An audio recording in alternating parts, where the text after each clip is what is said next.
Greetings, members, one and all of the Salivation Nation. By now, you may have heard about the news stories, two of them, big news, with regards to the 2023 Morgan and Peace dollars. We're going to look a little bit beyond the headlines here in this video about demand, a false sense of demand. Let's explore.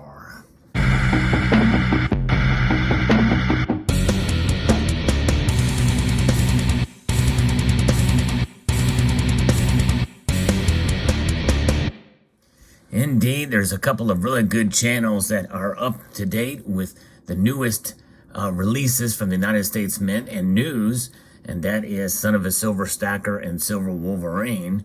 I kind of used to be the guy that talked about the Mint stuff a lot, but then obviously there's a lot going on, a lot of good details, and I like to kind of talk about other things as well, but I do like to visit Mint news every once in a while.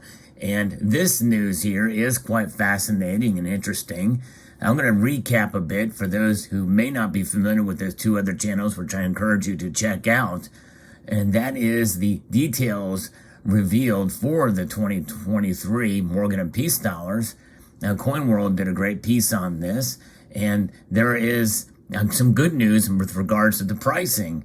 Apparently, the uncirculated version of the Morgan and Peace dollars, which will only be released by the Philadelphia Mint, they will be $67 a piece, as opposed to $85 before. Proof versions will be less than the uncirculated versions in 2021 as well. They'll be priced at $73 a pop. And they also plan to execute a 2-coin reverse proof set containing the 2023 Morgan and Peace dollars, and that will be exciting. And that set will be offered at $175. And given the high prices the Mint has been charging as of late, that's not a bad price considering. And they also will release proof versions as well as a reverse proof, as I mentioned. And the officials from the Mint have not yet disclosed what the maximum mintages will be until, unannounced, the Mint just pops up the enrollments.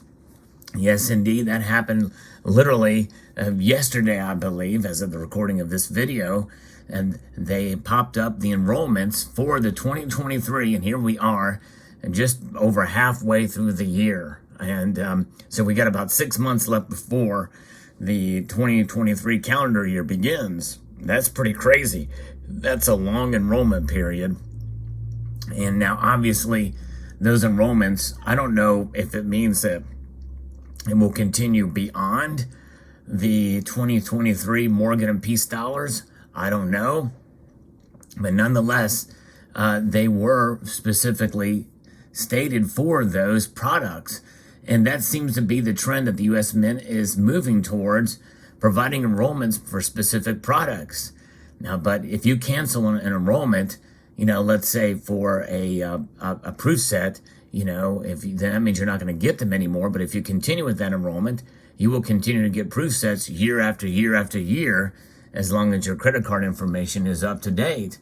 But what about for specific products like these coins? It's kind of open-ended, because will they make a reverse proof set in 2024? I don't know.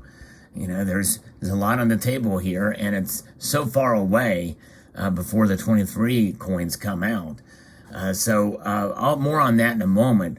But, as far as collecting, there was a lot of controversy when the United States Mint did not create a 2009 proof Silver Eagle. That was the first and only year that they've not made a proof Silver Eagle. And it created some controversy during that time. Well, the planned 2022 Morgan and Peace dollars were canceled, and production was suspended until 2023 because of supply chain problems securing adequate 3/9 fine silver blanks to meet anticipated demand. In announcing the cancellation, the Mint on the 14th of March stated, "This calculated pause is directly related to the global pandemic's impact upon the availability of silver blanks from the Mint suppliers. The suspension will give the Mint time to evaluate the best way to allocate our limited supply of silver to ensure the best customer experience we can. I think that is a foretaste of what is to come for future products from the United States Mint as supply chain issues work themselves out. The then Deputy Director Ventris C. Gibson, who is now director, stated, "We'll be required to make business decisions like this until the supply chain for Silver Blanks recovers from the disruptions caused by COVID-19. 2021 Morgan dollar production was conducted at the Philadelphia, San Francisco, and Denver mints. The sold 2021 peace dollar was produced at the Philadelphia Mint. For 2023, there will just be Philadelphia Mint produced uncirculated versions. Now, as far as the the other versions, well, I don't have that page up to see, but I can get there and see where they're going to be produced. But likely, there's going to be an allocated mintage that's going to be relatively substantial, from what I understand. Looking at these enrollments on the United States Mint's website, they have posted a relatively high mintage limit. I mean, it's really comparable to 2021 as far as the uncirculated versions at 275,000 each for the Morgan and Peace dollars. For the proof coin enrollment, that has a mintage limit of 400,000, and that is actually from the San Francisco Mint where that's being produced.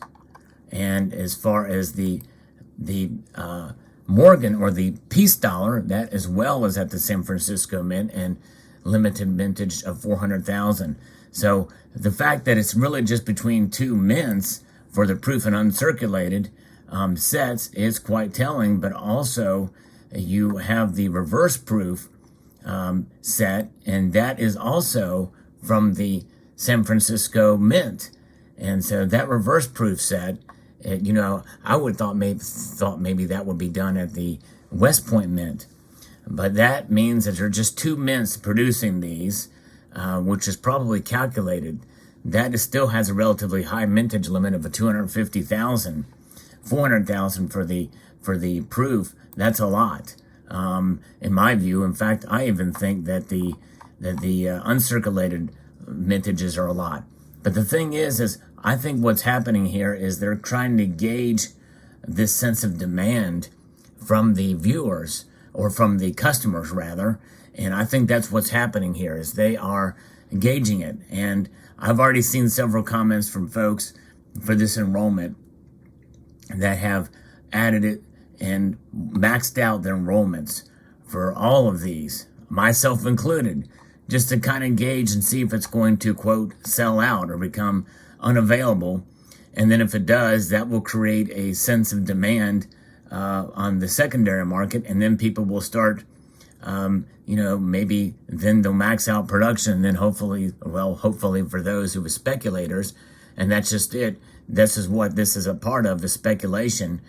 People will then receive these coins and be able to flip them for a profit. However, there will invariably be some who will forget 6 months down the road, or at the very least, when these things are produced, maybe even a year from now before they're actually released. A lot can happen in that year. Credit cards could expire. Financial situations may change, and they won't be able to make these purchases. That's a lot of money to put out for all of these products, especially if you max them out.